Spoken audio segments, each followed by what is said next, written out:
Boa noite a todos, colegas farmacêuticos, estetas, tenho certeza na grande maioria, colegas acadêmicos também, aqui do Rio Grande do Sul, quanto de fora, de outros estados.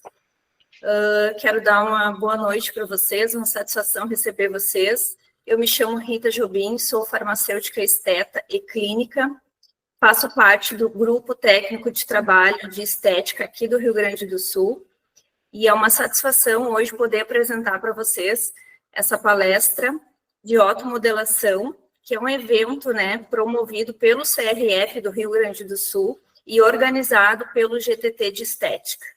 Quero passar, então, algumas informações bem importantes para vocês e pedir, primeiramente, que todos que estão assistindo a palestra mantenham os seus microfones desligados, tá? Coloquem no mudo, para evitar qualquer ruído, para não dar interferência durante a apresentação.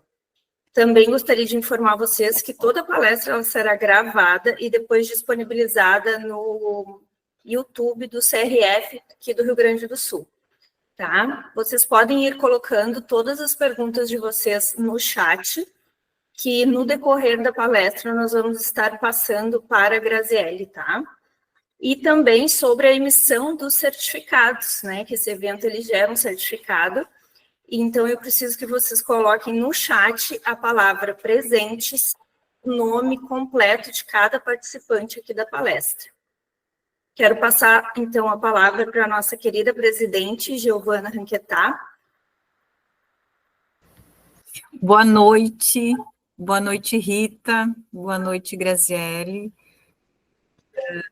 Quero dar as boas-vindas a todos que estão participando da palestra, em especial ao grupo técnico de trabalho de estética, que organizou, e fez todo esse evento aí, está promovendo com o conselho esse evento. Quero desejar a todos um ótimo curso, aproveitem, e dizer para vocês que é muito bom tratar a estética, como o próprio nome diz, do curso, com prática, trazer essa prática aí, trazer mais conhecimento para os colegas, e desejar que todos, em nome da diretoria, tenham um ótimo curso, tirem suas dúvidas, e também deixar o conselho à disposição, e também o grupo técnico, que tem se reúne, trabalha, nos traz projetos novos também, e está aí um grande parceiro da diretoria, nesse novo mundo da estética,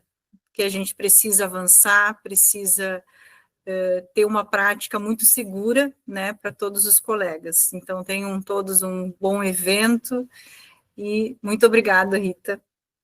Em nome do grupo aí, eu agradeço, em teu nome, eu agradeço a todo o grupo por esse evento. Obrigada, presidente. A vice, a Rosário, não? Ela acabou de mandar uma mensagem que ela teve que fazer um atendimento na farmácia, eu estava agora verificando. Depois, quando ela entrar, a gente chama ela. Então tá bem. Então, vamos seguir, vamos à palestra Otomodelação, Fundamentos, Técnicas, Aplicações Clínicas. Bom, quem vai estar apresentando a palestra, então, é a minha querida mestre e colega, Graziele Girosek.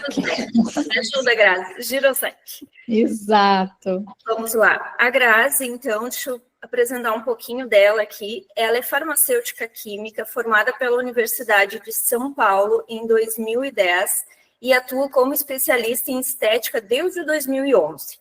Tem especialização em harmonização facial em 2015, participou da formação de mais de 800 farmacêuticos, ministrando aulas em pós-graduação e cursos livres na área da estética farmacêutica, em instituições como ICTQ, iCosmetologia, Instituto Dermablue, Instituto Ariel, Instituto Trícia, e hoje comanda a clínica de harmonização Face Near, localizada em São Paulo, onde já realizou o sonho de mais de 5.000 pacientes com a harmonização de orelhas, na técnica exclusiva New Ear.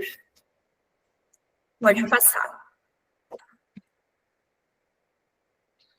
Muito bem. Primeiro, é um grande prazer estar aqui falando, primeiro, sobre estética, que é algo que eu amo e que, com certeza, é uma área muito promissora para todos os farmacêuticos. E, especificamente falando da otomodelação, que é um mercado ainda muito grande a ser explorado. E é uma área onde o farmacêutico ele tem um total domínio, competência, conhecimento para poder se aperfeiçoar nisso, assim como eu. Então, eu vou começar falando um pouco sobre a técnica, porque eu continuo dando aula de pós-graduação e muitos alunos, mesmo já formados, né, sendo formados na estética, nunca nem tinham ouvido falar da harmonização de orelhas. E aí, ou otomodelação. E aí eu falo para vocês, se nós, né, muitos alunos que são profissionais da área, não ouviram falar ainda da técnica, imagina o tanto de paciente que também não conhece a técnica e que gostaria de harmonizar as suas orelhas, que tem esse sonho, porque isso não é um procedimento estético apenas, isso é um sonho, uma realização na vida da pessoa. Então, imagina a quantidade de pacientes que ainda existem aí, por isso que eu falo que esse é um mercado ainda a ser explorado. Porque eu gosto de começar falando sobre o mercado, porque afinal, no fim do dia, é o que paga as contas, é o que faz a gente prosperar, é a diferença, acho que todo mundo entrou na estética, né, todos os profissionais, eles entram na estética, claro, com desejo de melhorar a vida do outro, de melhorar a autoestima, e vocês vão ver que esse procedimento, ele melhora muito a autoestima dos pacientes, mas, antes de tudo, nós queremos melhorar a nossa vida, nós também queremos, né, merecemos ser bem pagos pelo que a gente realiza, chegar no final do mês e falar assim, poxa, eu trabalhei muito, mas eu também estou conseguindo realizar os meus sonhos. Através da realização dos sonhos dos outros pacientes, a gente também consegue realizar os nossos. Seja, meu sonho é colocar o meu filho numa escola boa. Eu tenho pacientes, alunas, que o sonho dela era conseguir ter um salário bom, só que trabalhando meio período. E hoje ela tira quase 100 mil reais trabalhando meio período. Então, quando a gente mescla a nossa realização profissional e a nossa realização profissional também está ligado à nossa realização monetária, né? O tanto que entra realmente de dinheiro no final do mês, junto com a satisfação e o prazer que a gente tem em atender o paciente, saber que a gente mudou a vida daquela pessoa, tudo isso muito junto torna a profissão algo assim extremamente prazerosa, e essa hoje é a minha realidade. Então, para ser mais específico, vou falar um pouquinho de números para vocês. O preço médio aqui do procedimento, que é a harmonização de orelhas, que é a correção daquelas orelhinhas mais abertas em abano, sem ser cirúrgica, o custo médio aqui do procedimento está entre R$ 2.000 e R$ 3.500. O custo estimado dos materiais é mais ou menos R$ 2.000. E o tempo para você realizar um procedimento é mais ou menos de 1h30. E muitas cidades ainda não têm profissionais que realizam a técnica, ou seja, ainda é um mercado muito grande a ser explorado. Então, fazendo uma simulação, caso um profissional consiga atender uma média de 2 pacientes por dia, é possível, isso eu estou te falando de atendimentos em 3 horas de atendimento, é possível você ter um número como R$ 100 mil de faturamento mensal com esse único procedimento. Claro que o paciente que você realiza o sonho dele, ele confia em você, muitas vezes se torna depois um paciente de toxina botulínica, um paciente de bioestimulador, enfim, um outro paciente recorrente, porque ele já conheceu e confiou em você. Então, você consegue trazê-lo para outros procedimentos, mas esse é um número que você consegue só na otomodelação. Por isso que eu falo, além de transformar vidas dos pacientes, é um procedimento que possibilita transformar a vida do próprio profissional. Mas, claro, né, nada é tão simples. esse procedimento de harmonização de orelhas, ele exige, né, por ser cartilagem, por ser um tecido muito nobre, ele exige muitos cuidados. E é isso que eu vou passar um pouco para vocês. É claro que o meu objetivo aqui não é habilitá-los, não é que vocês saiam daqui realizando o procedimento, ao contrário, isso seria até uma levianidade da minha parte, mas eu acho que para aquelas pessoas que querem, de repente, conhecer outras áreas, outros procedimentos, né? Eu tenho muitos alunos que entraram na área de harmonização de orelhas porque tinham as próprias orelhinhas abertas e realizaram cirurgia, e foi uma mudança de vida, e isso faz com que a pessoa queira também transformar a vida das outras pessoas. E isso é muito interessante. E a minha intenção é que, para quem não conhece ainda o procedimento, tenha o conhecimento para saber se, poxa, será que isso é para mim? Será que não é para mim? É algo que eu vou me identificar ou não? Realmente prefiro ficar em outras áreas. Então, esse é o meu maior objetivo. Se vocês tiverem algumas perguntas, podem interromper, se for pertinente ali o assunto, ou a gente pode conversar bastante no final. Bom, então, agora que a gente já falou sobre esse mercado, esse potencial gigantesco que está por aí, principalmente, como eu estava falando, ainda não existem profissionais em várias cidades do Brasil. Então, por exemplo, aqui mesmo em São Paulo é uma cidade gigantesca, onde existem dezenas, milhares de profissionais, mas eu sou uma das únicas que faz a otomodelação. Agora, imagina em outras cidades do interior. E vamos falar um pouquinho sobre a anatomia da orelha. Então, quando a gente fala em anatomia da orelha externa, né, é bem importante lembrar, em momento nenhum a gente vai chegar perto da orelha interna. É realmente uma harmonização totalmente, minimamente invasiva, então não tem corte, é uma harmonização que a gente utiliza fios, então são os fios que a gente já trabalha no rosto, claro, esse fio é um pouquinho diferente, vocês vão ver uma foto, mas é uma inserção de fios, só que é um local um pouco diferente. E a técnica, né, de harmonização de orelhas, na verdade, é uma técnica muito antiga. Ela foi repaginada agora em meados de 2019, 2018, eu fui uma das primeiras profissionais a realizar, mas é uma técnica que já está descrita desde os anos 60.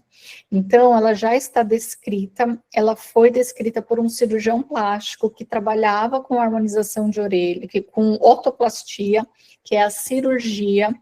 A cirurgia, ela faz algo muito parecido com a harmonização de orelhas, inclusive mais ou menos da mesma forma, ou seja, durante a cirurgia, eles cortam um pedaço da orelha na parte posterior, na parte de trás da orelha, eles abrem a pele e expõem a cartilagem. Depois de expor a cartilagem da orelha, eles amarram ela com fios.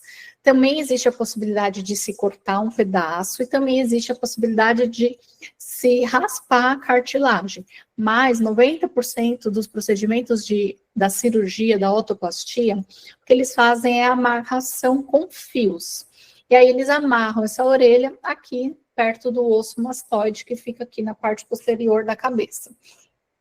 E aí, esse médico que fazia, esse cirurgião plástico que fazia otoplastia, ele desenvolveu uma forma mais rápida e mais fácil para ele realizar os retoques, porque muitas vezes a cirurgia ela não fica totalmente simétrica, e aí é necessário fazer uma outra cirurgia para que seja realizado o retoque, né? Essa simetria, porque na harmonização de orelhas uma coisa que é um pouco complicada é o fato de você ter que deixar as duas simétricas, e as orelhas muitas vezes não são simétricas, elas são assimétricas, mas quando o paciente se olha, o que ele quer é ver elas iguaizinhas, ver elas simétricas, e isso tanto na harmonização quanto na cirurgia.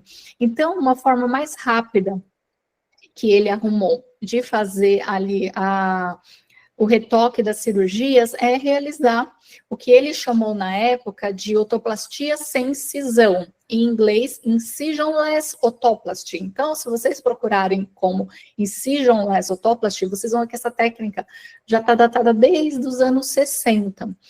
Só que isso era uma técnica limitada. E, a partir mais ou menos de 2019, um grupo de dentistas de Minas Gerais, ele pegou essa técnica e falou, por que eu preciso apenas nessa parte de retoque? Por que não fazer a orelha inteira com essa técnica da incisionless otoplasty, já que não tem incisão, o próprio nome diz. E aí foi com isso que surgiu, eu digo que não surgiu, mas ressurgiu a técnica. E a partir de então, eu fui uma das primeiras alunas a realizar a técnica.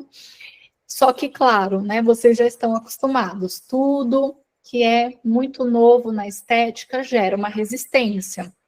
Então, obviamente, o Conselho de Medicina tentou de várias formas impedir o trabalho dos cirurgiões dentistas aqui nessa região da orelha. E por um tempo eles conseguiram barrar a atuação dos dentistas simplesmente por conta de legislação. Estava escrito que a área da atuação era até o tragos e anexos, e eles entraram na justiça falando que era só até o tragos. E até essa briga na justiça ser resolvida, nós que somos farmacêuticos, não temos nenhuma área de atuação delimitada como os dentistas, não tivemos problema nenhum em trabalhar nessa área, porque não temos nenhuma limitação, estamos trabalhando com algo que já nos é padrão, que é a inserção de fios, ou seja, para a gente não teve nenhum tipo de problema, e aí os farmacêuticos, nesse período que teve esse impedimento dos dentistas, nós farmacêuticos, nós saímos de ponta como os profissionais referência que podiam atuar na harmonização de orelhas sem nenhum tipo de entrave legal. E aí, a partir de aí, eu fui uma das primeiras profissionais e já temos aí mais de 5.000 pacientes atendidos. Mas vamos voltar para a anatomia, tá? Aqui é bem importante que a gente saiba alguns nomes, por exemplo, a fossa triangular, os ramos da hélice, ali o meato acústico, que é onde já entra na orelha interna. Tem alguns pontos estratégicos que a gente utiliza para marcação, como o antitrago, essa incisura intertrágica, o lóbulo, que é essa região onde a gente coloca os brincos, a concha, que é essa região mais redondinha que fica ali na orelha. A antihélice, que é esse Y que fica na região da orelha e que é a causa da orelha, que a gente chama orelha de abano, tá? Primeiro que eu vou falar para vocês é que os pacientes odeiam esse nome. Então, se vocês forem se referir, nem fala orelha de abano, porque para muitos isso é até uma ofensa. Então, a gente vai usar sempre o termo orelhas abertas, tá? Ou, para ser mais bonitinho, as orelhas abertinhas, porque alguns já me falaram que isso é um termo que eles não gostam. Então, as orelhas abertas, elas têm essa abertura justamente porque essa antihélice, que é esse Y dentro da orelha, ela não está totalmente formada. Então, essa voltinha da antihélice, ela não fica formada. E aí, através da inserção dos fios, nós conseguimos fazer a voltinha da orelha ser formada. A região da orelha, ela tem, sim, uma vascularização e uma inervação bem relevantes. Então, existem, embora seja uma região com pouca vascularização, existem alguns vasos que praticamente fazem o suprimento sanguíneo da orelha inteira. E é uma forma, e como eles estão muito superficiais, é muito fácil a gente identificar aonde está passando os vasos. E são 2 vasos muito importantes e que a gente consegue, durante o procedimento, localizar onde eles estão passando. E aí, o que a gente faz? A gente passa longe deles e diminui o nosso nível de intercorrências. Em relação a inervações, as inervações também ficam, as principais ficam muito longe da antihélice, que é onde a gente coloca os nossos fios. Ou seja, ao contrário da cirurgia, que muitas vezes, devido ao corte que é realizado, isso pode trazer algum tipo de problema na inervação. Aqui não, no nosso procedimento, a gente passa bem longe dos principais nervos da orelha, e por isso a gente quase não tem nenhum tipo de problema em relação aos nervos que ali passam. E, claro, eu não preciso nem falar da função estética e do impacto psicossocial, que é muito maior ainda do que a função estética. Eu falo que é um estigma social você ter as orelhas abertas, você vira referência, como um xingamento, é aquele orelhudo, isso é muito comum. E isso é muito comum, principalmente na fase da infância e da adolescência. E eu acredito que a harmonização de orelhas é o único procedimento que nós temos na estética onde nós podemos atender crianças. E sim, eu atendo muitas crianças, na realidade, ao longo aí dos meus quase 5 anos só na harmonização de orelhas e dos 5.000 pacientes atendidos, eu fui me especializando no atendimento das crianças, porque eu vi que elas são o público que mais sofre com o bullying, porque é aquela idade escolar, ou aquela idade da adolescência, onde a autoestima está sendo ali conduzida. Então, você está formando o seu caráter, você está tentando ser aceito entre os seus colegas, adolescentes, né, pertencer ao grupo, é onde você começa a ter as descobertas amorosas e começa a fazer, né, começar a se interessar pelo sexo oposto, enfim. E ali, quando você está com a sua autoestima minada, né, eu ouço muitos pacientes que falam assim, nossa, às vezes eu estou paquerando ali, né, uma mulher, um homem, não sei, e aí se eu vejo que a pessoa desvia o olho para olhar para a minha orelha e volta, né, os pacientes falando, que aquilo acaba com a confiança dele, mina a autoestima totalmente. Tem uns que falam assim, nossa, eu não consigo nem mais conseguir conversar, não consigo nem mais chegar naquela mulher, porque eu já acho que a pessoa está pensando que eu sou orelhudo, que eu sou isso, que eu sou aquilo, enfim, aquilo acaba com a autoestima. E poder atender, né, para quem gosta de atender crianças e adolescentes, eu acredito que realmente acho que o único procedimento na estética que a gente consegue atender esse público. Inclusive, a paciente mais novinha que eu atendi, 4 aninhos, assim, uma pituquinha bem pequenininha, e depois eu vou comentar com vocês os desafios e as glórias, os desafios de atender esse público infantil. Porque muitas vezes a criança não dá trabalho, mas quem dá trabalho são os pais. Muitas vezes os pais dão mais trabalho do que a criança. Mas a satisfação de você saber que a vida daquela criança vai ser transformada pelo seu procedimento, assim, não tem preço. Então, o que a gente olha realmente é a harmonia ali da orelha com a face. Mas, mais do que fazer medições, existem algumas medições, alguns ângulos. Existe um ângulo de abertura da orelha que ela já é considerada a orelha de abano ou não? Sim, existe um ângulo. Quando a gente considera mais de 15 graus, já é considerado que é uma orelha de abano. Só que o que eu vejo na minha prática clínica aqui no consultório é que isso não importa quase nada. O que mais importa é o sentimento da pessoa. A última paciente que eu atendi hoje, ela até veio com o esposo, e o esposo falou, nossa, não sei para que ela está fazendo isso, a orelha dela é totalmente normal. Quando você olha, você pode até julgar, realmente, eu acredito que a orelha dela é normal.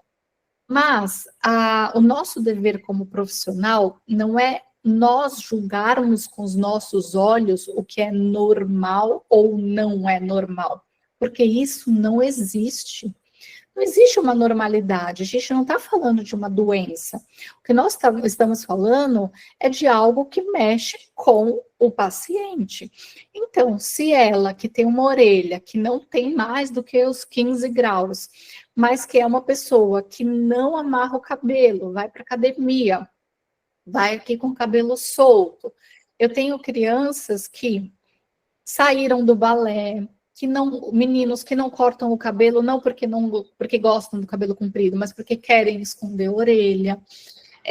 Um monte de paciente que acaba tendo a sua vida social impactada por conta da orelha.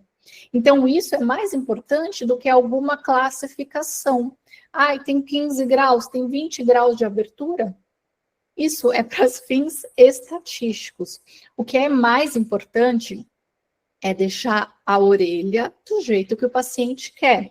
Isso até numa relação de perspectiva de resultado. Muitas vezes, isso aconteceu semana passada. Eu fiz uma orelha de uma criança, um adolescente de 12, 14 anos mais ou menos, a orelha ficou perfeita. Ficou linda. Eu até chamei a minha assistente, a coordenadora, falei, vejam essa orelha. Elas falaram, nossa, está perfeita. Quando o adolescente se olhou e o pai se olhou, eu quero mais grudado. Eu falei, olha, ela está num ângulo assim, que é exatamente o ângulo que combina com o seu rosto, que é entre 10 e 15 graus. Não falei, né, isso para ele, mas eu tenho esse olhar. Se eu apertar mais, ela vai ficar esteticamente fora do padrão. Ou seja, toda a orelha que eu estou mostrando a minha, que não tem nada como exemplo, ela tem a pontinha um pouco mais aberta e ela afunila aqui na região da concha. Esse é o que a gente pode dizer padrão de estética da orelha. Se a gente faz essa parte muito para dentro e a parte da concha mais para fora, isso sim está fora do que é esteticamente visto como padrão. Tem certeza que é isso que você quer? Olhou, quero, doutor. Foi lá, colocou. Aí, eu, como profissional da estética, eu preciso entender que existem duas coisas, o meu olhar estético, e pelo meu olhar estético eu entreguei a orelha perfeita para ele, mas também tem o desejo do paciente. E naquele momento, o desejo do paciente era ficar com a orelha colada. E o que eu fiz? Coloquei um pontinho extra, a orelha ficou, na minha opinião, horrorosa, tá? Porque ela ficou bem grudada aqui ficou mais alta. Quando ele se olhou no espelho, era isso. Era isso que você queria? Era. Então, meu trabalho está feito. Então, é essa percepção que a gente tem que ter aqui também no consultório, que não é simplesmente o nosso olhar profissional, mas também o desejo do paciente. Existem algumas alterações que a gente não consegue corrigir, alguns defeitos congênitos, orelha lítica, a gente não consegue, mas a maioria, grandíssima maioria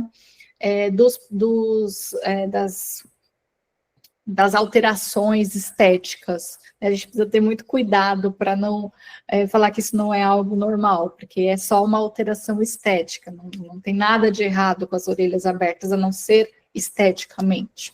Mas a gente tem que ter muito cuidado para não impor, né, nosso desejo na orelha do paciente, porque, afinal, quem precisa estar ali satisfeito é o paciente. Então, aqui tem alguns casos que eu trouxe para vocês entenderem como que a grande maioria dos pacientes, né, eu falo que eu atendi uma criança de 4 anos, então, a mais novinha que eu atendi tinha 4 anos de idade, e a pessoa mais velha que eu atendi tinha 84 anos de idade. Então, literalmente, assim, mais do que dos 8 aos 80. E existem vários tipos de padrão de orelhas. Por exemplo, esse menino tem por volta dos 8, 9 anos, o menino que está no slide aí da direita. Esse menino jovem, né, ele tinha uma orelha que era muito proeminente, o nome dele é Leandro, e ele estava numa idade de 13 anos, que é uma idade muito complicada, e o Leandro, por conta do bullying, ele já tinha repetido de ano, e ele conseguiu pelo SUS, porque, mais um detalhe, é muito difícil os pacientes conseguirem essa cirurgia pelo SUS, tá? A não ser em casos, assim, extremamente graves, né, com um grau de abertura extremamente elevado, como, por exemplo, era o caso do Leandro, que conseguiu a cirurgia pelo SUS, aí a grande maioria não consegue, tem que pagar o particular. E hoje, acho que eu não contei isso para vocês, mas a autoplastia, que é a cirurgia, ela está custando entre 12 mil e 15 mil. Já vi até médico que cobra 20 mil. Né? Ou seja, a gente está substituindo uma cirurgia de 20 mil por um procedimento de 3 mil. Ou seja, popularizou muito, né? E várias pessoas que não teriam condições de corrigir as orelhas, agora tem. E o Leandro, continuando a história dele, ele conseguiu a cirurgia pelo SUS, só que ela foi cancelada devido ao início da pandemia. E aí ele ficou extremamente frustrado, porque ele sofria muito bullying. E aí um vereador da cidade, ele era de uma cidade interior de São Paulo, trouxe ele até mim, e a gente conseguiu deixar esse resultado assim super, super harmônico para o Leandro, que já tinha repetido de série por causa do bullying, porque ele sofria tanto bullying que ele não queria ir na escola, e ele já estava quase perdendo o segundo ano. Então, a gente está falando não simplesmente de, eu quero ficar mais bonito. A gente estava falando de um adolescente que estava quase perdendo o segundo ano de escola, quase repetindo, evasão escolar por conta de bullying de orelha. E ele já tem uns 2 anos esse resultado, várias vezes eu já mandei mensagem para ele, e ele está super bem, super feliz. Então, eu lembro que no começo, várias pessoas falavam, vocês estão fazendo cirurgia? Eu falava, não é cirurgia, porque um resultado como esse, eu falava assim, olha, eu até agradeço, eu fico quase lisonjeada de vocês acreditarem que isso é uma cirurgia, porque isso quer dizer que o resultado está muito bom, está próximo de uma cirurgia. E eu não digo nem que está próximo, ele é melhor do que a cirurgia, porque a cirurgia, ele deixa a orelha muito grudada, porque eles literalmente grudam a orelha na cabeça. E aqui não, a gente só faz a modelagem da própria orelha e a gente consegue um resultado muito natural, que é o que 99% dos pacientes querem. Esses outros casos também, esse caso do Jefferson, que é esse paciente que ele é cadeirante, o Jefferson é tetraplégico e ele não tem movimento nem do pescoço. Realmente uma pessoa muito sofrida, o Jefferson. E aí o Jefferson, ele tem uma história de vida super bonita, de superação, ele já está com mais de 40 anos, ele não tinha perspectiva de viver nem 10, só que ele tem muitas limitações, mas ele, assim, ele tem uma história linda. E ele começou, na época da pandemia, a abrir lives para falar sobre espiritualidade, enfim, coisas muito boas durante a pandemia. Ele que é tetraplégico e que ele não tem movimento nem da cabeça, só relembrando isso. E durante essas lives, ele começou a receber bullying por conta das orelhas, enfim, vários tipos de xingamento para ele. E para vocês verem como isso impacta. Eu falo que ele tem uma vida que já é tão sofrida, ele é tetraplégico, não consegue se alimentar sozinho, não consegue andar, não consegue fazer nada sozinho. Ainda foi para a internet, para ainda ele tentar ajudar e dar motivação para as pessoas, e o que ele recebeu de volta foi bullying. E aí ele ficou com isso tão marcado na cabeça dele que ele veio até aqui para corrigir as orelhas. Quer dizer, ele que tem, né, já tantas dificuldades, isso não deveria nem passar pela cabeça dele, mas mexeu até com ele, e ele veio aqui. Foi um procedimento bem complexo, porque eu precisei mudar todo o layout aqui do meu consultório. Eu já atendi outras pessoas paraplégicas, mas tetraplégico foi o primeiro. E ele teve um resultado muito bonito, ele ficou muito feliz, extremamente autoconfiante, voltou a fazer as lives e aí não recebe mais nenhum tipo de bullying, nenhum tipo de xingamento, e está fazendo super sucesso na internet com as lives que ele faz. Então é o que eu falo, não é só uma mudança na orelha, realmente impacta a vida tanto dele quanto de outras pessoas. O outro paciente também é um paciente que não tem uma orelha que chama tanta atenção, mas quando você... Nossa, realmente muda muito. Esse paciente é um paciente jovem, bonito, mas que a orelha chama mais atenção. E aí, quando você vê o depois, você fala, poxa, realmente, a moldura do rosto, parece que o rosto ficou mais alinhado, mais quadradinho, mudou a estética do rosto. E esse é um caso interessante porque nós temos duas orelhas completamente diferentes. Então, em uma, vocês podem perceber que ela tem aquela voltinha mais definida, e a outra orelha é totalmente lisa, o que eu falei do apagamento da antihélice. A antihélice não é formada, e a gente consegue formar a antihélice ali. Temos outras pacientes, pacientes jovens, pacientes adolescentes, enfim, ou seja, essa indicação da otomodelação é para praticamente qualquer paciente, né? Eu, que hoje já sou especialista em criança, dos 4 aos 80, eu consigo atender. Então, a correção da orelha proeminente sem cirurgia, assimetria, como eu mostrei para vocês, tanto leves quanto moderadas, para pacientes que querem um resultado rápido e minimamente invasivo, e aí eu falo para vocês que é a grande maioria. Quando realiza-se a cirurgia, a otoplastia, existe um corte de mais de 10 centímetros de cada orelha. E isso exige uma recuperação muito longa, exige um uso de uma faixa de contenção, de um capacete, exige uma internação, exige dias de afastamento do trabalho. E na otomodelação ou harmonização de orelhas, não.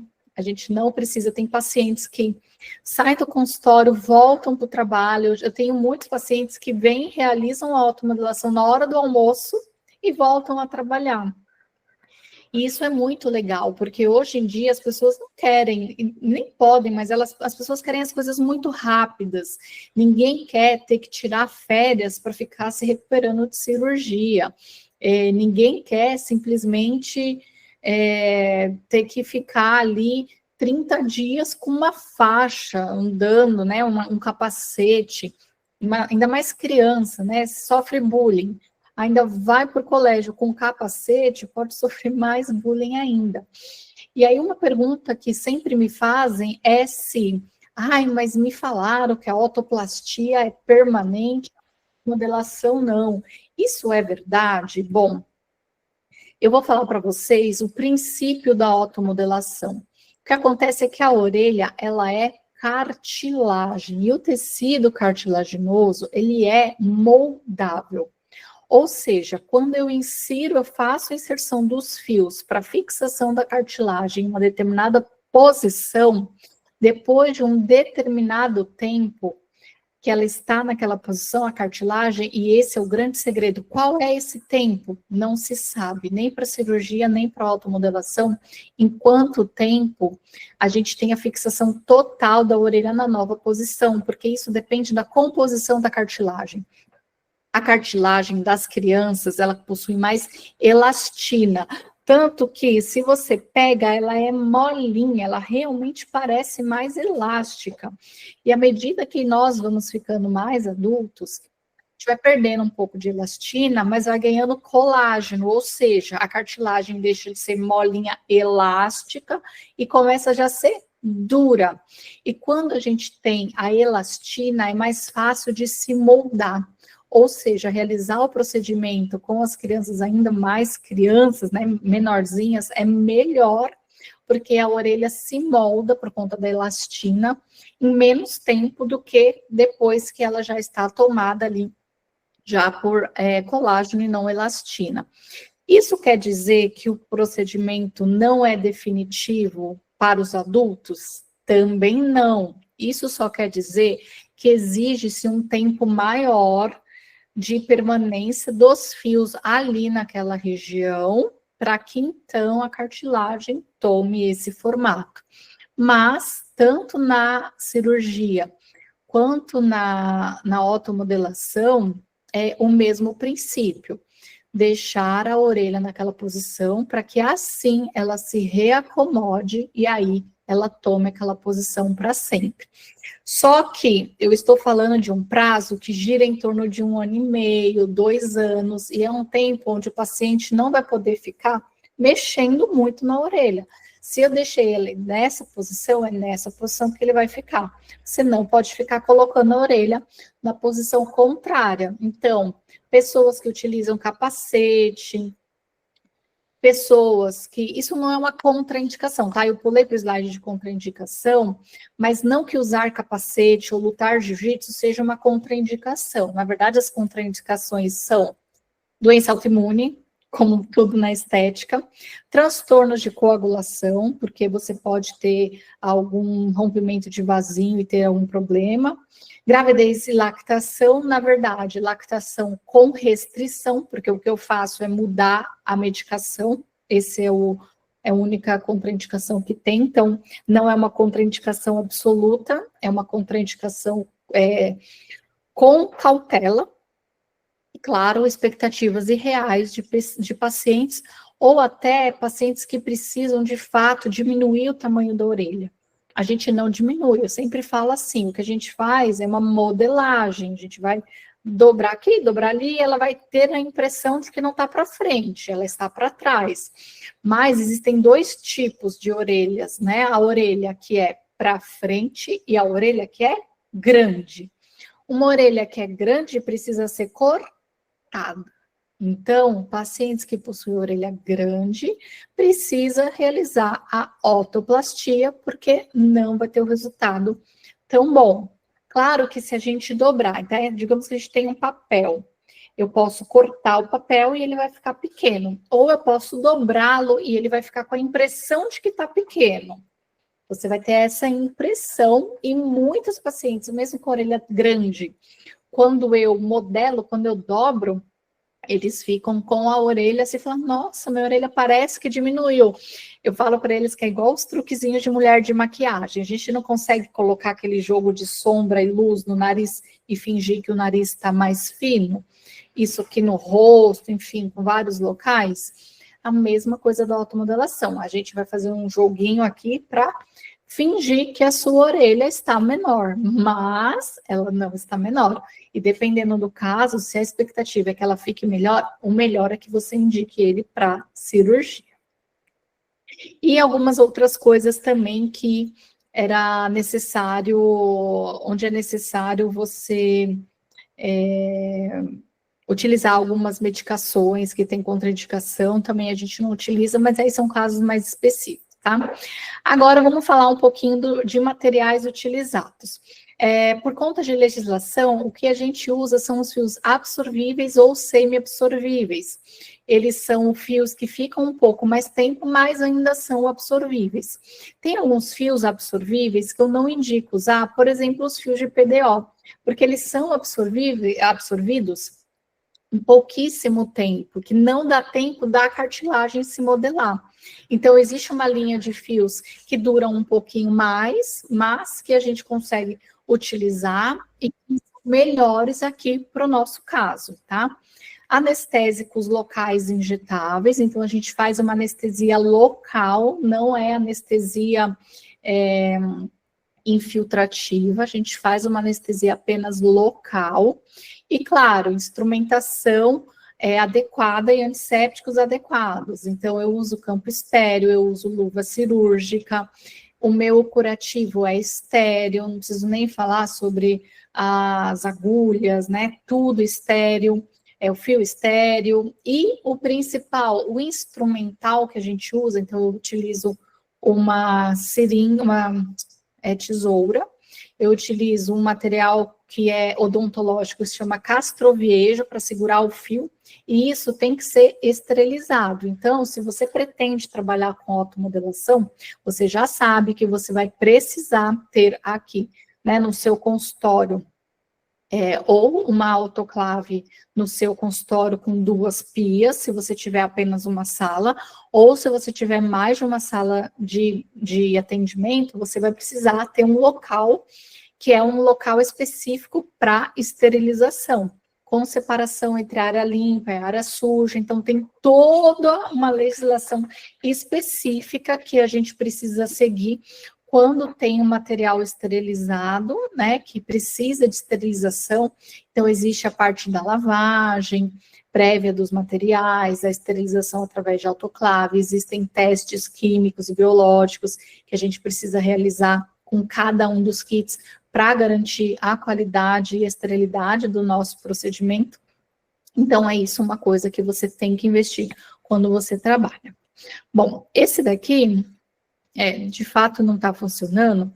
Eu marquei, né, eu tinha gravado um vídeo para vocês, realmente para vocês verem a técnica em si, mas eu não consegui abrir, tá? Então, depois eu vou, assim que seguir essa aula, quem quiser assistir ao vídeo, me manda uma mensagem lá no meu Instagram, @doutora Graziele Girosec, que eu vou mandar nos melhores amigos esse vídeo, tá? Então, é um vídeo de qual é a passagem realmente do fio, como é que funciona. Então, a gente faz em passagens como se fosse um quadrado.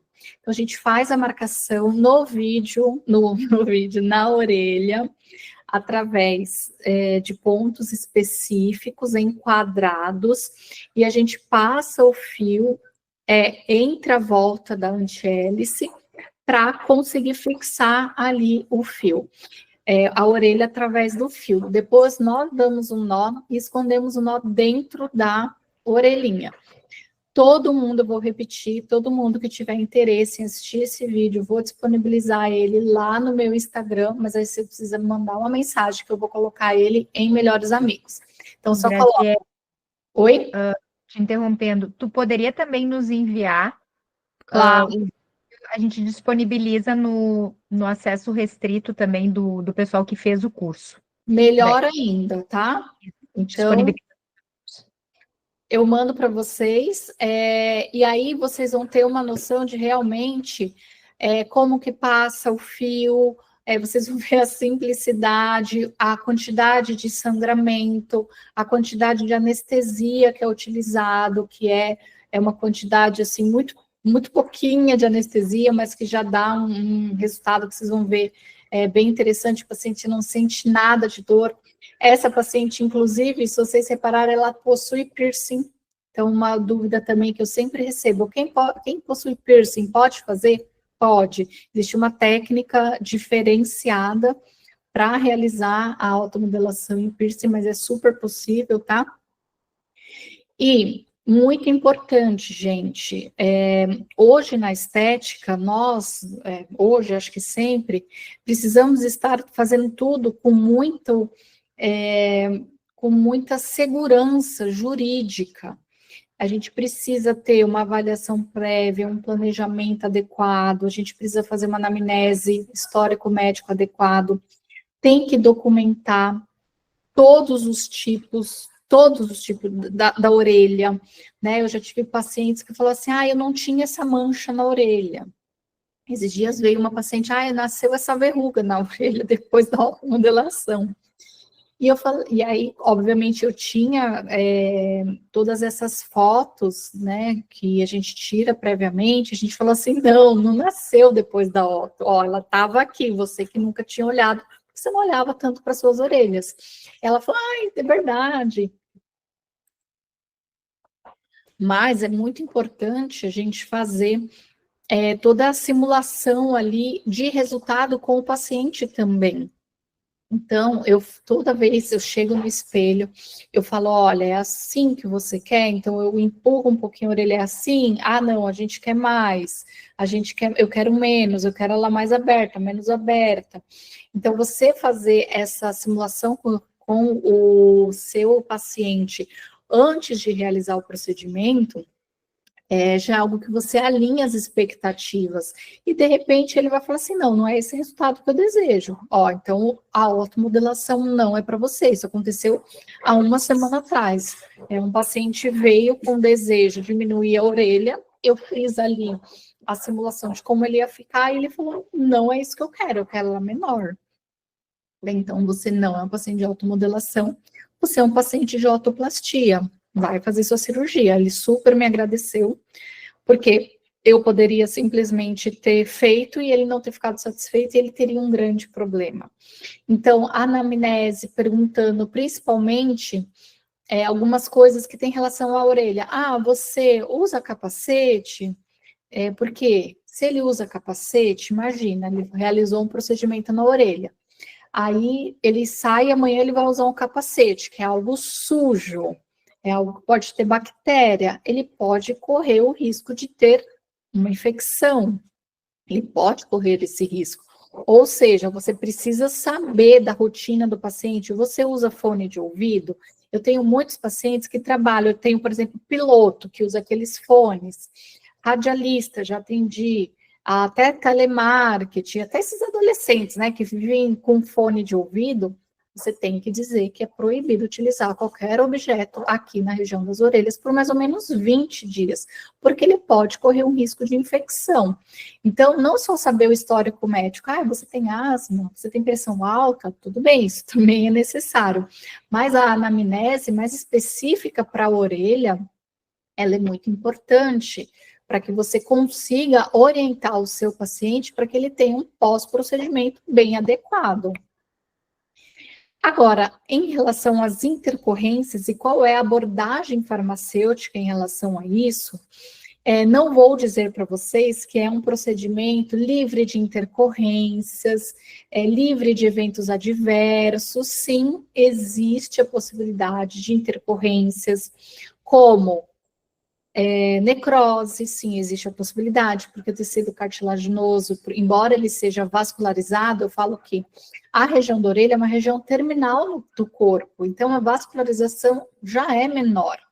E depois, se você, além disso, está colocando uma quantidade de anestésico, às vezes o anestésico fez aquela circulação ficar um pouco mais restrita, você não tem uma volta da circulação boa, uma perfusão sanguínea adequada no pós-procedimento. Então, por exemplo, o paciente fez muita compressa gelada. Já ocorreu o caso de uma aluna em que o paciente fez compressa gelada enquanto ainda estava anestesiado e, por ser uma região com pouca vascularização, essa compressa gelada gerou uma necrose.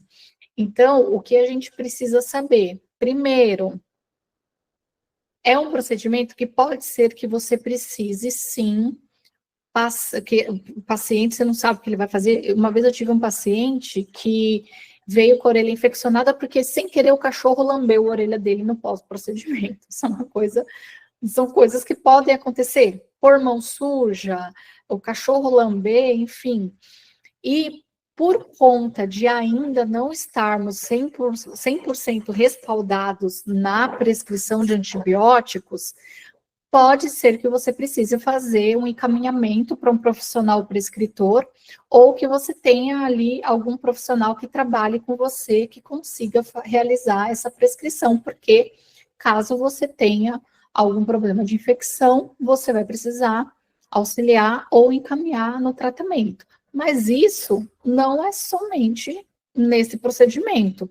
Qualquer procedimento que envolva algum furo, algum pertuito, você está correndo um risco de infecção. Então, sim, ali esse é uma intercorrência que às vezes acontece no nosso consultório, às vezes chega, o paciente às vezes não tem higiene no pós-procedimento, e você precisa sim estar, já que não estamos respaldados legalmente para a prescrição ainda, em breve espero que estejamos, mas você precisa já preparar, né, o terreno para você ou encaminhar ou ter uma pessoa ali para te auxiliar nesse tipo de intercorrência. Mas elas, graças a Deus, são muito raras e, pelo menos dentro do consultório, né, uma infecção contraída dentro do consultório é 100% evitável. Então, você ter um bom controle de esterilização, você ter níveis de higiene elevadíssimos. Então, o que eu disse para vocês, aqui eu uso tudo estéril. A luva estéril, o campo estéril, uso 3 campos estéreis no paciente, até o curativo que eu uso é estéril, eu faço um acompanhamento no pós bem cauteloso, então tudo isso já evita, porque eu falo que as intercorrências, elas, é muito mais fácil você evitá-las do que depois você correr para tratá-las, mas, obviamente, teve a intercorrência, você vai tratar, mas é muito mais fácil você prevenir a intercorrência.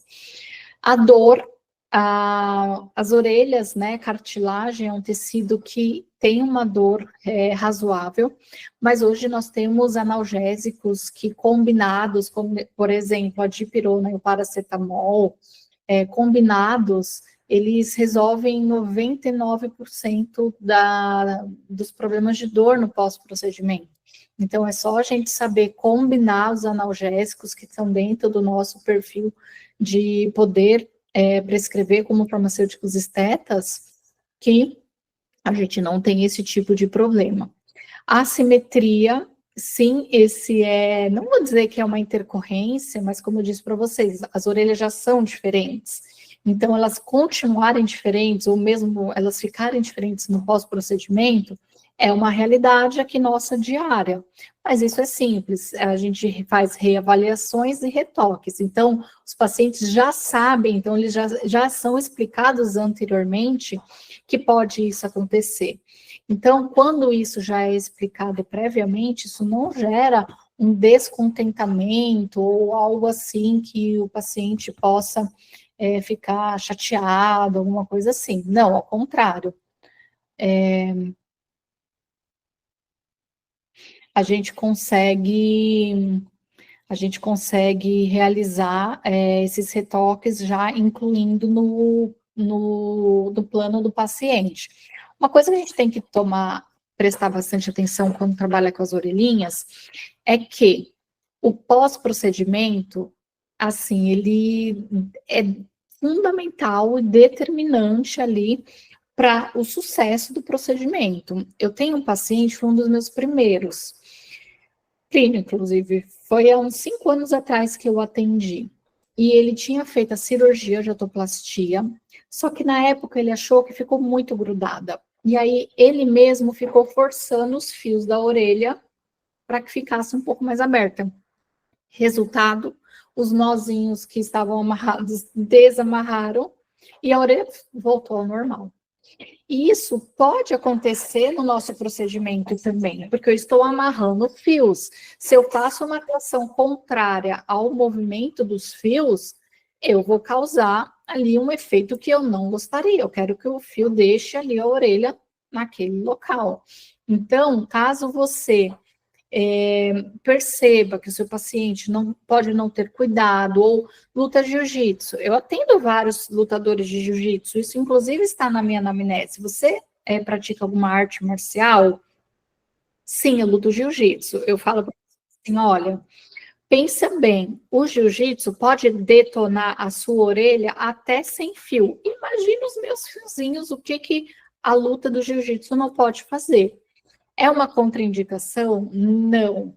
Mas ele tem que estar ciente que ele tem que usar um capacete protetor para as orelhas, porque sim, é possível você proteger as orelhas mesmo em esportes como o jiu-jitsu, só que você também não pode ficar, por exemplo, toda hora.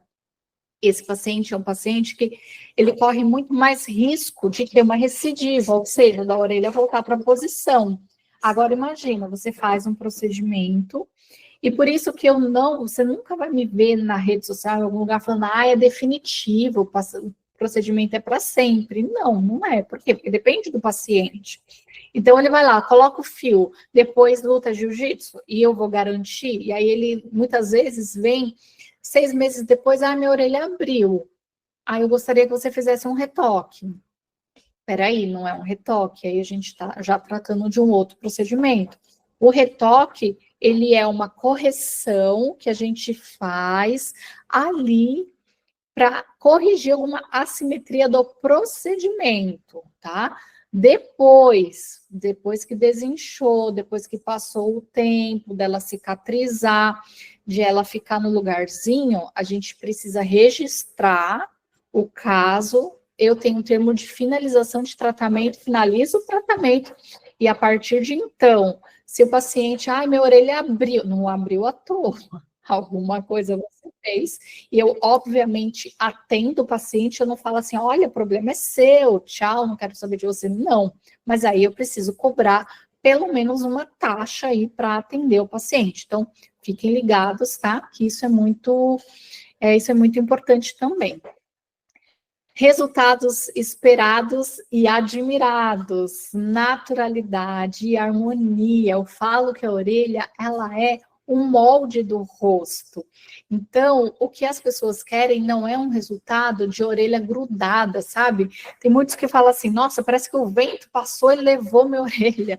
Não é isso. Hoje, todo mundo quer um resultado natural. O que as pessoas querem é fazer intervenções estéticas, mas fingir que não fez nada. Então, e isso é uma tendência para a estética como geral. As pessoas querem pintar o cabelo de loiro, mas parecer que é loira natural. As pessoas querem fazer um botox, mas fingir que não fez nada, continuar movimentando. As pessoas querem fazer o procedimento de orelhas, mas não querem que fio fique aparecendo, não querem ficar com aquela orelha de pitbull, assim. Então, a naturalidade é o que é mais almejado nos pacientes.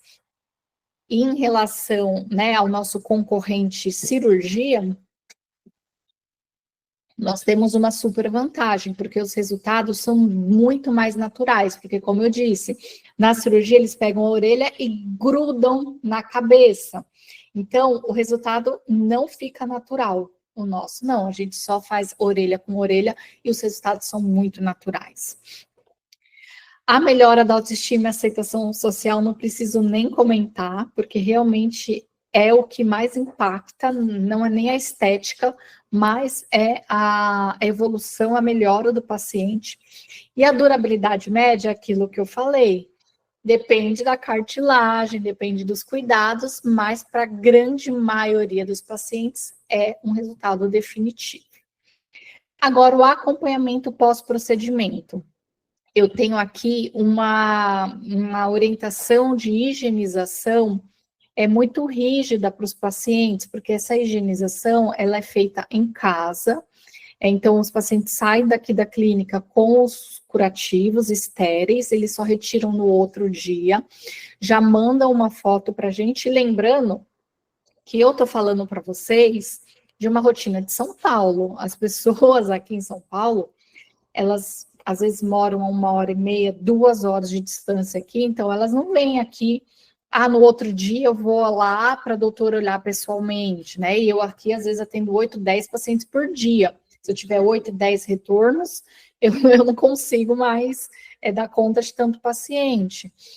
Mas pode ser que você que esteja começando, você que mora numa cidade que seja do interior, onde as pessoas tenham essa disponibilidade maior, seja até mais adequado você fazer esse pós-procedimento presencial, chama ele no dia seguinte, porque se você tiver algum tipo de intercorrência, você já vai conseguir observar, você já vai conseguir tratar.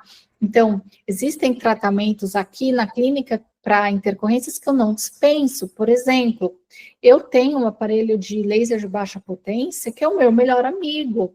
Eu não faço nenhum procedimento sem, no final, aplicar o laser de baixa potência, ou se o paciente está sentindo alguma dor, alguma coisa assim, ele com certeza vai entrar ali na minha listagem de coisas a realizar, né, para evitar para diminuir e minimizar intercorrências. Hoje eu utilizo o ozônio no pós-procedimento. Por quê? Porque ele é fantástico, ele ajuda na cicatrização, ajuda a voltar à circulação, ele ajuda a evitar a infecção. Então, eu uso o ozônio para praticamente todos os pacientes no pós-imediato. E se eu tenho algum tipo de problema, o ozônio normalmente também é um grande aliado ali, uma peça-chave no meu tratamento intercorrências. Então, a gente não está falando que é só com medicação que a gente pode tratar algum tipo de intercorrência. Isso não.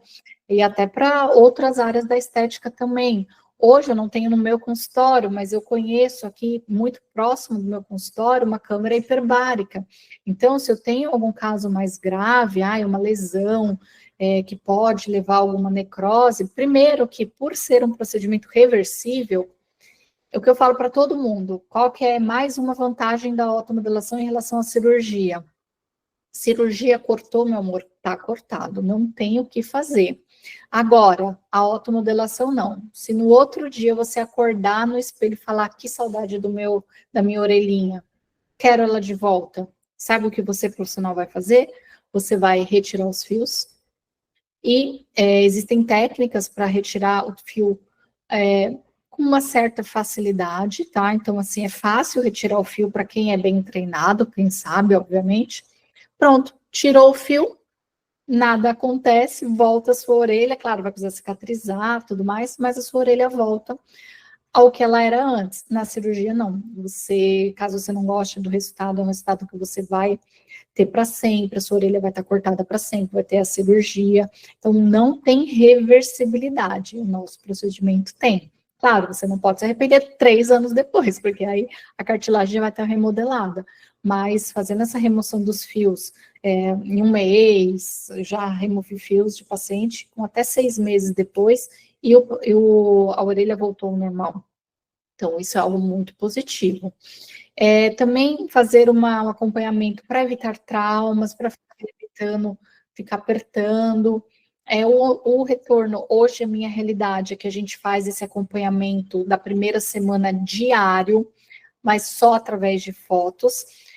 Pelas fotos, se eu vejo que está indo tudo bem, o paciente pode retornar só em 30 dias para um retoque presencial, mas se eu vejo que tem alguma coisa estranha, aí eu solicito para ele vir ao consultório imediatamente. E, claro, sempre manter o registro fotográfico de toda a evolução. Aspectos éticos, sempre termos de consentimento assinado. Você tem que falar dos riscos e das alternativas, ou seja, existe uma outra alternativa, existe a cirurgia.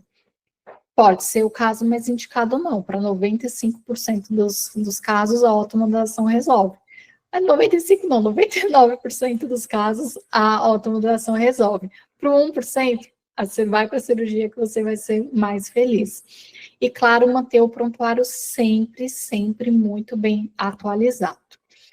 A regulamentação, na verdade, todas as regulamentações que permitem ao farmacêutico trabalhar com fios, então, a gente tem 573, a 669, que ainda está, a 669 acho que foi a que caiu, mas todas as regulamentações que estão em vigor, elas servem para respaldar a atuação na orelha. Por quê? Porque o que a gente faz é atuar numa área do corpo que não existe nenhum tipo de restrição, e a gente aplica fios com o uso de um anestésico local. Então, não existe nada que seria restrito. Eu acho que até existe uma nota técnica aí as meninas podem até me falar melhor, do CFF, comentando sobre a automodelação, mas nem precisaria. Se tivesse uma nota técnica ou não, isso não seria necessário, porque as nossas resoluções, elas já estão suficientes para nos atuar, né, para nos respaldar na atuação de coisas que a gente já faz. É claro que existe a necessidade da habilitação em saúde estética, né, então precisa ser um farmacêutico esteta, e o principal é realizar boas práticas clínicas de biossegurança, e lembrando que em alguns casos, né, para alguns alunos, alguns profissionais, trabalhar com autoclave, então ter um espaço adequado para isso pode ser algo novo. Eu, por exemplo, eu tive que adaptar não, eu tive que tirar a minha copa e transformá-la aqui numa central de esterilização. Então, eu precisei adaptar o meu consultório, né, aqui o meu espaço, para trabalhar com a automodelação, mas é uma adaptação que com certeza valeu muito a pena. Então, concluindo, a automodelação é uma alternativa muito segura, muito eficaz, mas que requer conhecimento anatômico e técnico, não é uma técnica simples. Então, se eu um dia falar para vocês, nossa, é uma técnica muito simples, em meia hora você faz as 2 orelhas e ganha R$3.000, eu vou estar sendo uma bela de uma mentirosa. Ou eu vou estar só ensinando a vocês o que, né, muitos fazem, um resultado pobre. Não. Eu até brinco com os meus alunos, né? A Rita deve ter lembrado disso, que depois que eles terminam a primeira orelha, os bichinhos suam, às vezes ficam 3, 4 horas ali fazendo um paciente, eles falam para ficar uma orelha linda, assim, perfeita, dá trabalho, né? Eu falo, dá trabalho, vende aí por R$500, então, para vocês. Eles, não, de jeito nenhum. Então, é um procedimento que requer um olhar clínico, exige muita habilidade, mas que é um super diferencial, e o que pode, né, fazer você sair do comum para virar uma referência, para virar alguém, assim, um profissional extraordinário nessa região, porque ainda é um mar livre, um oceano azul a ser nadado. E, claro, a gente deve sempre seguir ética e toda a legislação que está vigente. Então, aqui eu finalizo a minha explicação e estou totalmente aberta agora para as perguntas. Bom, Grazi, muito obrigada pela tua palestra, foi excelente. Eu tenho algumas perguntinhas aqui para ti, tá? Eu quero começar já pela pergunta da Rafaela, e a Silvia também fez as mesmas perguntas. Elas estão com dúvidas em relação ao material utilizado nos fios. Grazi, tu pode parar tu pode interromper o teu compartilhamento? Ah, sim, peraí. Aí vai ficar, vocês vão responder em tela. Agora foi, né? Foi? Foi. Beleza. Os fios, eles não são fios iguais os fios que a gente utiliza no rosto, que são aqueles fios espiculados. Não tem nenhum tipo de espícula, tá? Para quem conhece aquele procedimento do lifting temporal, quem é da área deve conhecer, que a gente faz um quadradinho, depois a gente amarra, são fios parecidos com aquele fio temporal. Então, ele é liso e a técnica de amarração é parecida com aquela. E existem vários tipos de materiais que podem ser utilizados, mesmo porque a técnica ela não é restrita a um profissional. Existem vários profissionais que utilizam. Existem médicos, existem dentistas, existem farmacêuticos e enfermeiros. Eu, por exemplo, sou farmacêutica e enfermeira. Eu posso utilizar alguns materiais diferentes como enfermeira, que farmacêutico não pode. Então, existem vários tipos de material. Existe o PDO, existe o PLLA, existe o PCL, cada um com um tipo de tempo e com um tipo de tração. Então, você vai escolher o fio mais adequado, né? Não é assim, é esse o fio que usa. Não, existem vários tipos e você pode utilizar de acordo com o seu paciente também. Então, se você precisar, é uma criança, eu quero utilizar um fio mais fino, você pode utilizar um fio mais fino, pode usar um fio de PCL, por exemplo, que vai ser absorvido em até 1 ano. Ah, não, é um adulto e eu quero utilizar um fio que demora mais tempo. Você tem outros materiais a ser utilizados. Então, não é um fio específico, são vários tipos, né? Existe multifilamentar, monofilamentar, tem vários tipos de fio. E o mais importante é saber que ele não é o fio de garrinhas, né? Que põe e agarra. Não, ele é um fio liso que a gente coloca com uma técnica parecida com aquela técnica do lifting temporal. Perfeito. Injetados a corda, foi o que apareceu aqui para nós. O curso de qualificação para exercer a técnica, ele quer saber aonde fazer esse curso. Ah, maravilhoso. Eu dou esse curso, tá? Então, aqui em São Paulo, a gente tem esse curso, onde tem tanto na teoria, são mais de 50 aulas de teoria, aí, se vocês ficaram 1h30 me ouvindo, no curso são, sei lá, com 30 horas me ouvindo, e porque realmente são muitos detalhes, e, né, é nos detalhes que a gente tem aí a perfeição, né? Foram 5.000 pacientes até chegar na técnica que hoje eu falo assim, nossa, entreguei um resultado perfeito. E existem outros profissionais também que dão curso, só que o que a gente precisa ter cuidado, tá? E aí, obviamente, eu vou puxar a sardinha para o meu lado, mas eu, como professora, falo região de São Paulo, eu fico na Zona Sul, tá? Eu, obviamente, vou puxar a sardinha para o meu lado, mas eu preciso, né, ser didática com vocês. Vocês têm que tomar cuidado, porque, por exemplo, dentista. O dentista, ele pode fazer coisas que nós não podemos fazer. Então, muitas vezes, você vai num curso dado por um dentista e ele pode dar ponto, ele pode fazer incisão, então, eu vou fazer uma incisão, existe, né, por exemplo, algumas técnicas de raspagem, então ele faz uma incisão, faz uma raspagem, e coisas que a gente não pode fazer. Então, você só tem que tomar cuidado com o profissional que você vai escolher para dar o curso, para de repente você não fazer uma técnica e chegar lá assim e falar, mas poxa, eu não posso fazer incisão, por exemplo, e agora, né? Então, tem que prestar bastante atenção nisso também, mas se vocês querem uma dica, eu dou. A Gisele Pimentel pergunta se quem já é esteta já habilita para realizar o procedimento e também quer saber onde é que tem o curso para fazer. Então, habilitação você tem, porque se você já é esteta, você já é habilitado para trabalhar com fios. Agora, você sabe trabalhar com fios? Você sabe, né, com os fios da orelha? Você sabe fazer a anestesia? Você sabe fazer a marcação? Você sabe como faz a amarração? Você sabe.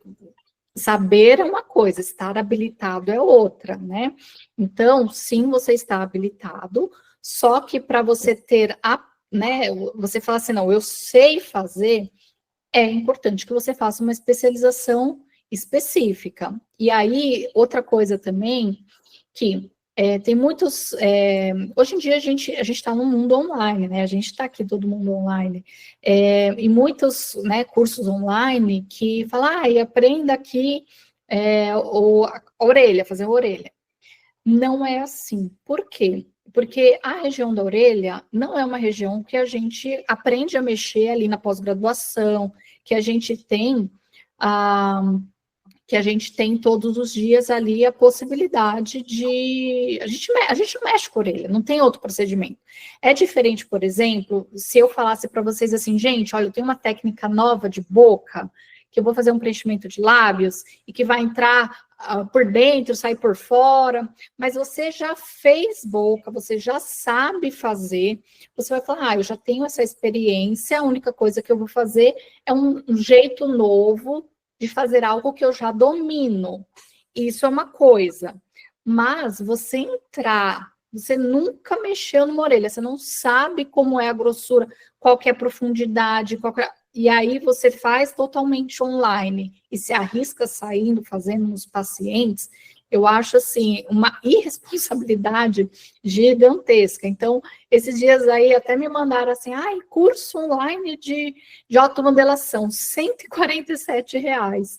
Sabe aquela coisa que cheira aquele curso online aí que deu aquele problema do fenol, sabe?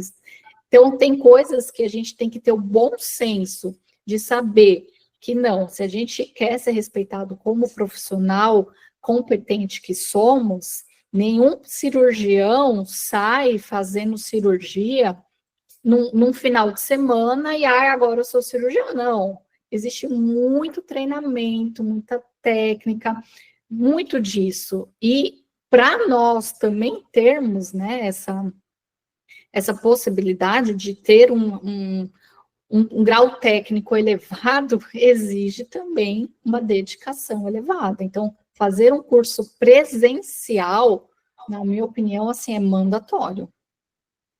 Isso, sensato. Grazi, a Valéria pergunta, tá? Essa aqui, ó, Valéria, se os vídeos e os slides serão disponibilizados, tá? Os vídeos e os slides vão ser disponibilizados no acesso restrito, tá? E a palestra toda íntegra, toda a gravação dela vai ser disponibilizada no YouTube do CRF-RS, tá? E ela também pergunta como é esse laser de baixa potência que tu usa no pós-imediato do procedimento. É aquele, o nosso laser vermelho, tipo Lib, essas coisas, né? Então, por exemplo, eu tenho aqui o laser e o LED. O LED. Exato, o azul que a gente usa para evitar a infecção, o vermelho para ajudar na cicatrização e reduzir o edema, o infravermelho que a gente usa para uma cicatrização mais profunda e para retirar dor. Então, enquanto eu finalizo um lado, a minha assistente já está ali com o LED do outro lado. Obviamente não vou encostar, então ela fica ali, mas isso feito imediatamente, assim, traz resultados muito interessantes. A Érica pergunta qual o fio que o farmacêutico não pode usar. Tá, ó, nossa legislação, eu não estou ela aberta aqui, está escrito que os fios devem ser, acho que é essa palavra que eles usam, preferencialmente absorvíveis, tá? Então, é uma lei que ela abre brechas para muitas coisas, porque você falar que é preferencialmente um, você não está excluindo o outro. Então, eu até preciso, acho que é a 573 que fala sobre os fios. Então, o farmacêutico deve usar fios preferencialmente absorvíveis. Então, esses são os fios que o farmacêutico pode usar, mas preferencialmente não é uma exclusão de outros tipos de fios. Então, o fio que ele não pode usar são os permanentes. Que eu não sei os outros, então me dá um exemplo aí de fio, não sei. Ou aqueles fios russos. O Dorival também pergunta a mesma pergunta sobre os fios. Vocês têm dúvidas de algum tipo de fio específico? Qualquer coisa me pergunta específica. Perguntando para a Grazi. Outra coisa, vamos disponibilizar também o Instagram da Grazi aqui no chat, tá? Para vocês seguirem ela, serem os melhores amigos dela, que ela vai liberar os vídeos também por lá, tá? E não desliguem ainda, nós vamos em breve fazer uma fotinho, né? Uma foto oficial. Vou pedir para vocês ligarem as câmeras de vocês para nós fazer as fotos. Eu acredito que seja isso, não vi mais nenhuma pergunta ali, espero que todos tenham gostado muito, né, dessa palestra que foi enriquecedora para nós, tenho certeza. Nós sabemos, eu hoje já atuo com essa técnica também, fiz o curso com a Grazi em São Paulo, faz 1 ano que eu atuo com essa técnica aqui no Rio Grande do Sul, tenho mudado vidas aqui no Sul com essa técnica. Há 1 mês atrás, fiz um procedimento em uma senhorinha de mais de 80 anos, e ao terminar o procedimento, ela olhou para mim e disse assim, eu vou lá botar brincos. Então, tu imagina, uma vida toda sem usar brincos. E a primeira coisa que ela fez, quando ela se olhou no espelho, ela me disse que ia lá botar brincos. Então, não é só, né, só estético, é muito mais que isso. Espero mesmo que tenha acrescentado muito aí, né, na vida, na profissão de vocês. E quero agradecer muito a Grazi pela tua disponibilidade aqui com o CRF do Rio Grande do Sul. Portas abertas para ti. Vir quando quiseres e quando estiver no Sul, venha nos visitar.